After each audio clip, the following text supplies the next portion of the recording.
Hello students, welcome to Ranker Finder YouTube channel.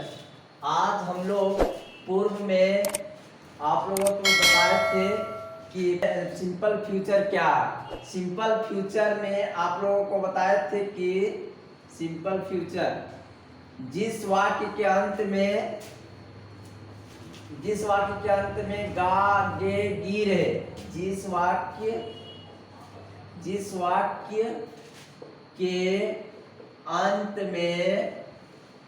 अंत में गा गे गी रहे वो वाक्य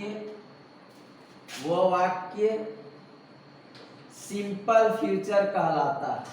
सिंपल फ्यूचर कहलाता है। इसमें वर्ब के साथ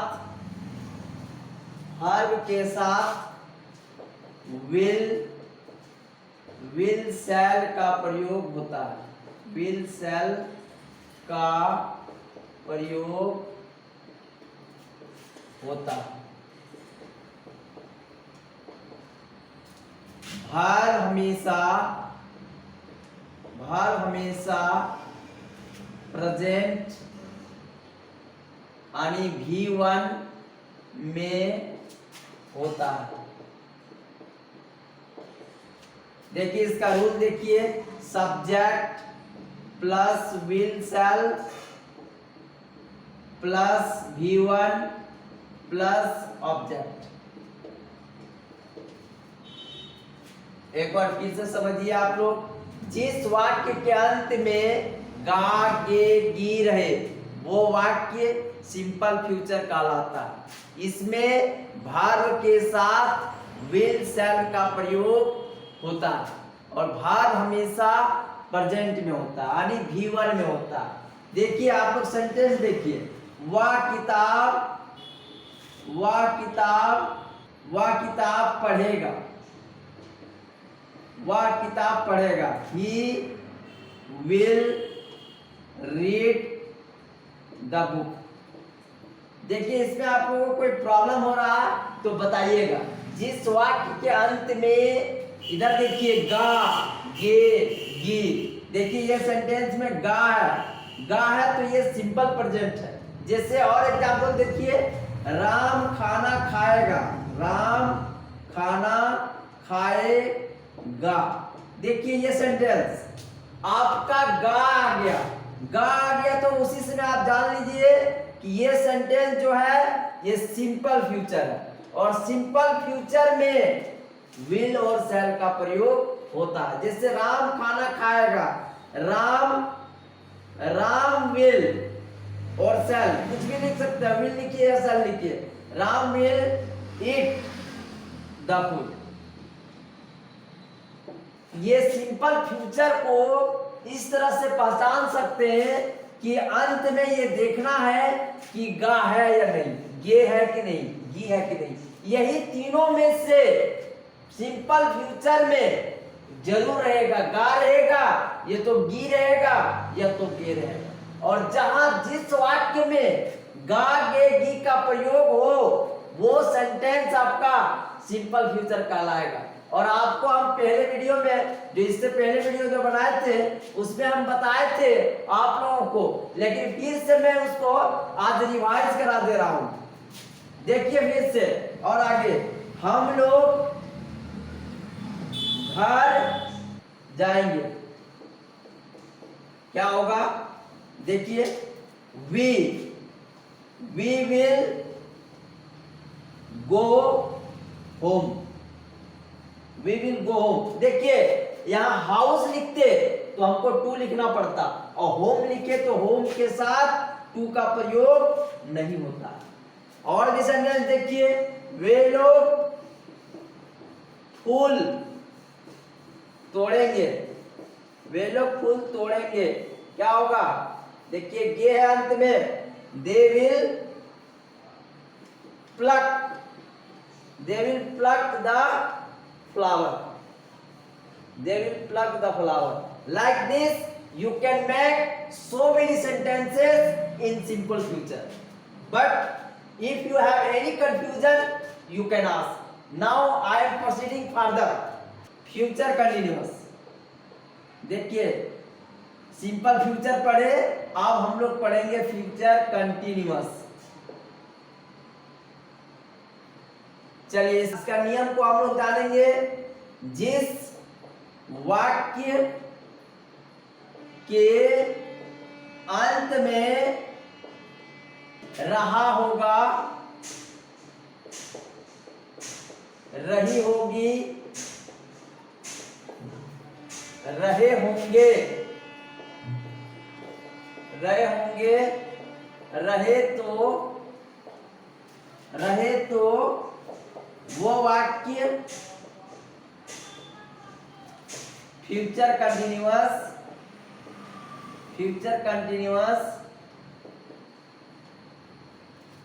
कहलाता है। फ्यूचर कंटिन्यूअस कहलाता है। इसमें वर्ब के साथ विल, शैल और बी का प्रयोग होता है। बी का प्रयोग होता है। बी का प्रयोग होता है। और भार हमेशा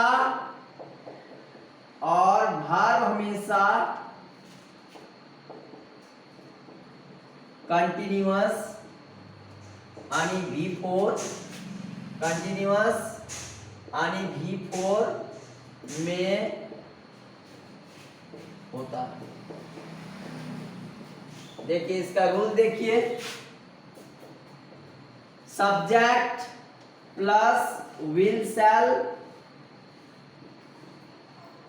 plus be plus V4 plus object.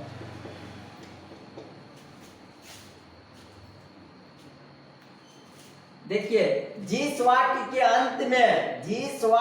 अंत में रहा होगा, रही होगी, रहे होंगे, रहे तो वो वाक्य फ्यूचर कंटिन्यूअस कहते हैं।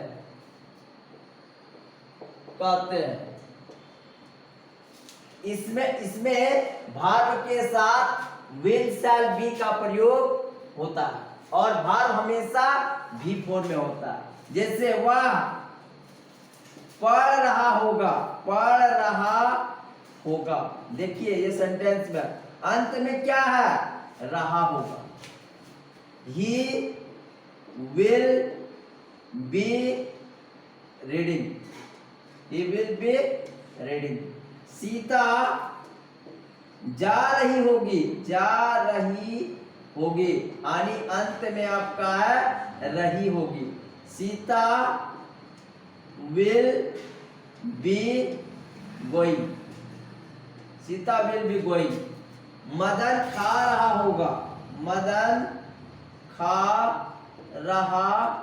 होगा।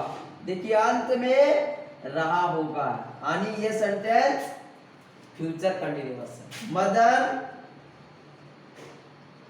will be eating. वे लोग दौड़ रहे होंगे।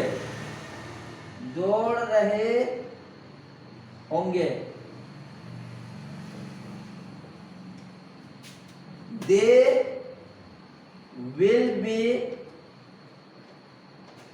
will be running.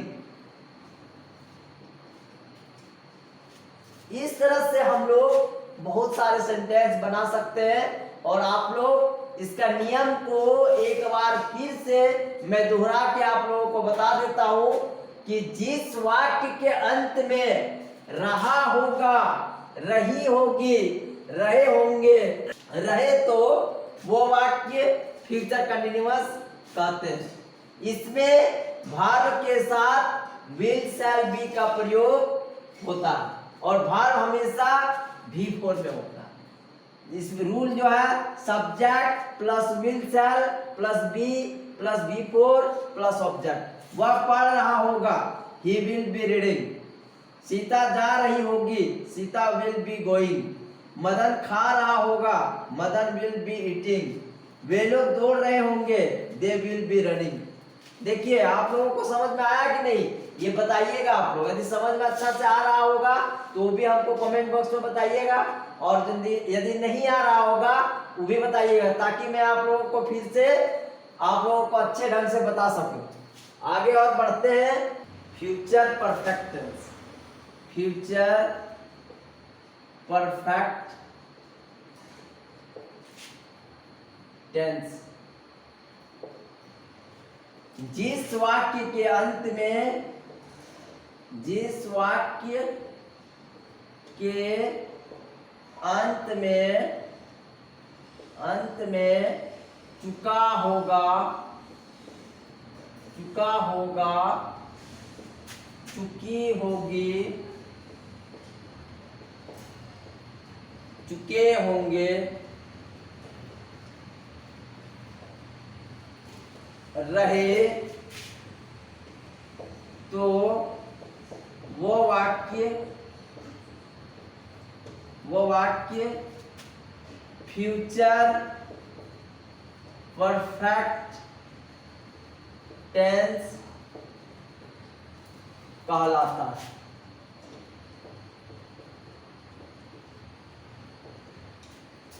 इसमें वर्ब के साथ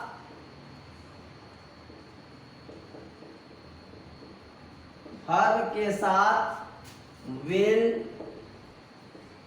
शैल प्लस हैव का प्रयोग होता है। वर्ब हमेशा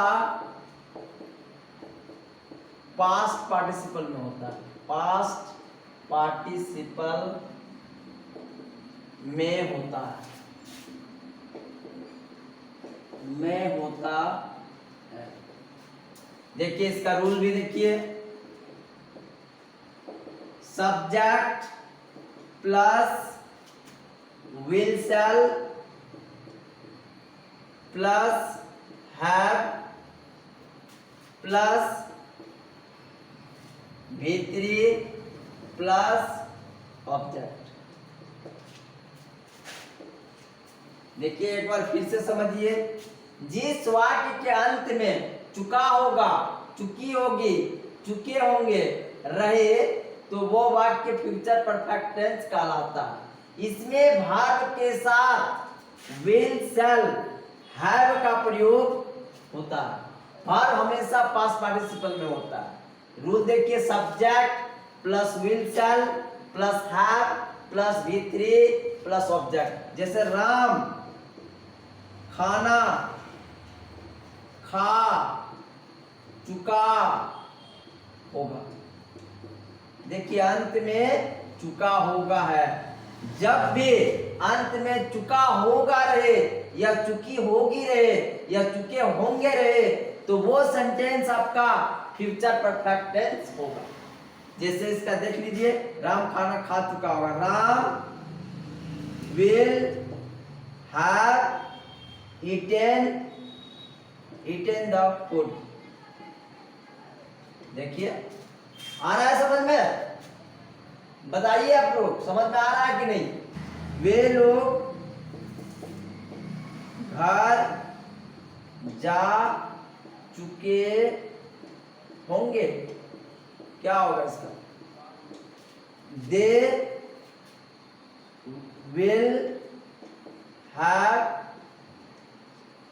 will have gone to house. और भी सेंटेंस देखिए, हम लोग फल खा चुके होंगे।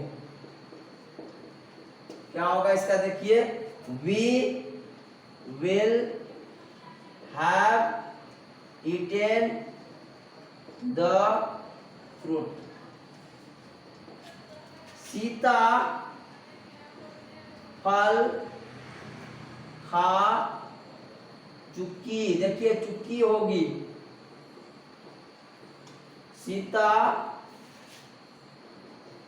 will have eaten the fruit। इस तरह से हम लोग बहुत सारे सेंटेंस बना सकते हैं और इस तरह से हम लोग फ्यूचर परफेक्ट टेंस को पहचान सकते हैं और सेंटेंस को बना सकते हैं। फिर से एक बार देख लीजिए, जिस वाक्य के अंत में चुका होगा, चुकी होगी, चुके होंगे रहे तो वो वाक्य फ्यूचर परफेक्ट टेंस कहलाता है। इसमें भार्ब के साथ विल, शैल प्लस हैव का प्रयोग होता है। भार्ब हमेशा पास्ट पार्टिसिपल में होता है। Rule, subject plus will, shall plus have plus V3 plus object.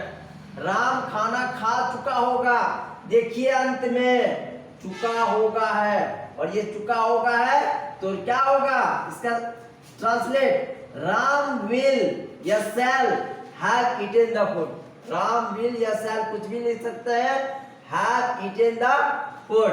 वे लोग घर जा चुके होंगे, देखिए चुके होंगे हैं, देखिए अंत में they will have gone to house. हम लोग फल खा चुके होंगे, देखिए अंत में चुके होंगे तो we will have eaten the fruit. Sita फल खा चुकी होगी, Sita will have eaten the fruit. ठीक है, अब आगे बढ़ते हैं। एक तो और लास्ट हम लोगों का बच गया। चलिए आगे बढ़ते हैं हम लोग। Future perfect continuous. Future perfect continuous जिस वाक्य से यह पता चले कि कोई भी कार्य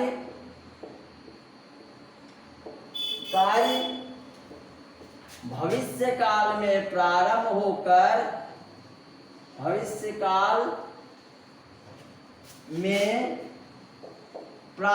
होकर चलता रहे उसे फ्यूचर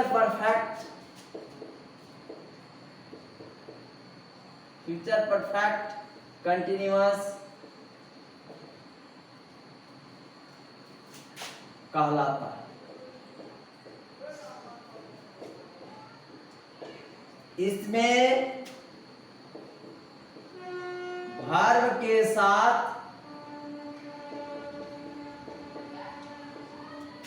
विल शैल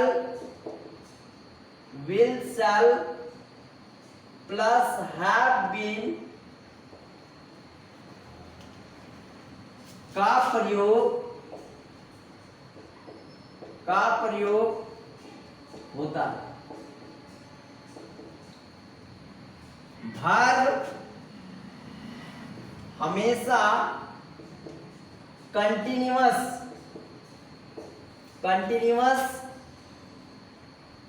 में होता है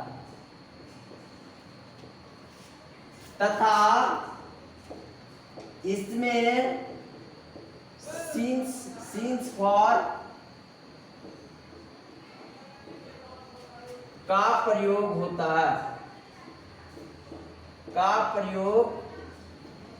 है। since for का प्रयोग होता है। फिर से देखिए, जिस वाक्य से यह पता चले कि कोई भी कार्य भविष्य काल में प्रारंभ होकर चलता रहे उसे फ्यूचर परफेक्ट कंटिन्यूअस कहलाता है। इसमें वर्ब के साथ will shall plus have been का प्रयोग होता है।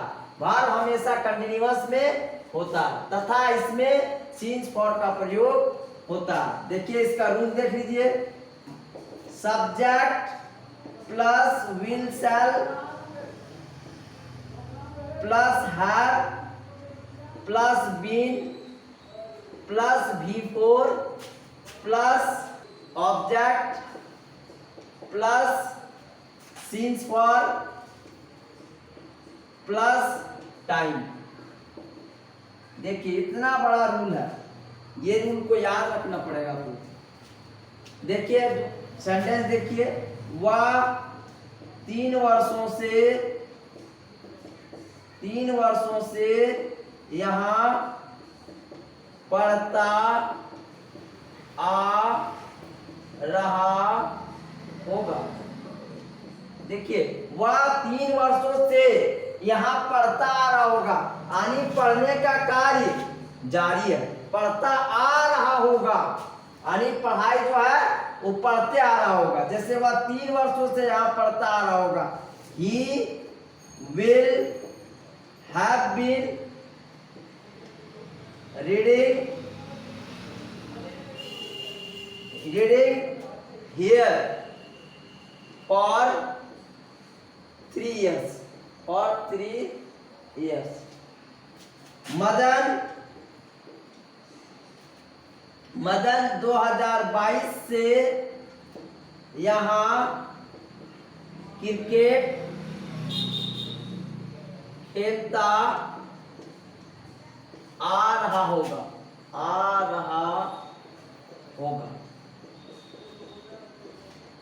मदन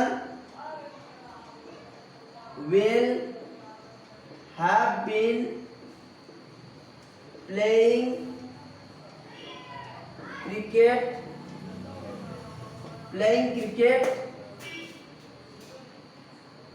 since, इसमें since का प्रयोग होगा क्योंकि इसमें फिक्स टाइम है since का 2022। ये हो गया आपका फ्यूचर परफेक्ट कंटिन्यूअस। एक उदाहरण और देख लीजिए, एक और हम आपको एग्जांपल देते हैं। सीता 2 दिनों से यहाँ लिखती आ रही है, लिखती आ रही होगी। Sita will have been writing here for 2 days। देखिए इस तरह से आप लोग समझने का प्रयास कीजिए। अगर कोई प्रॉब्लम हो तो आप लोग मुझे बताइए। फिर से एक बार मैं दोहरा देता हूं, जिस वाक्य से यह पता चले कि कोई भी कार्य भविष्य काल में प्रारंभ होकर चलता रहे उसे फ्यूचर परफेक्ट कंटिन्यूअस कहलाता है। इसमें वर्ब के साथ will shall plus have been का प्रयोग होता है। वर्ब हमेशा कंटिन्यूअस में होता है तथा इसमें सीन्स फॉर का प्रयोग होता है। सीन्स उस जगह पर प्रयोग होता है जहां फिक्स्ड टाइम हो और फॉर का प्रयोग जहां फिक्स्ड टाइम नहीं हो। जैसे rule subject plus will shall plus have plus been plus before plus object plus since for plus time. देखिए एग्जांपल, वह 3 वर्षों से यहाँ पढ़ता आ रहा होगा। He will have been reading here for 3 years। Number 2, Madan 2022 से यहाँ क्रिकेट खेलता आ रहा होगा। Madan will have been playing cricket since 2022। Sita 2 दिनों से यहाँ लिखती आ रही होगी। Sita will have been writing here for 2 days। देखिए आप लोग इतना आप लोग समझ लीजिए और अगर प्रॉब्लम हो तो हमें कमेंट बॉक्स में बताइए। Thank you.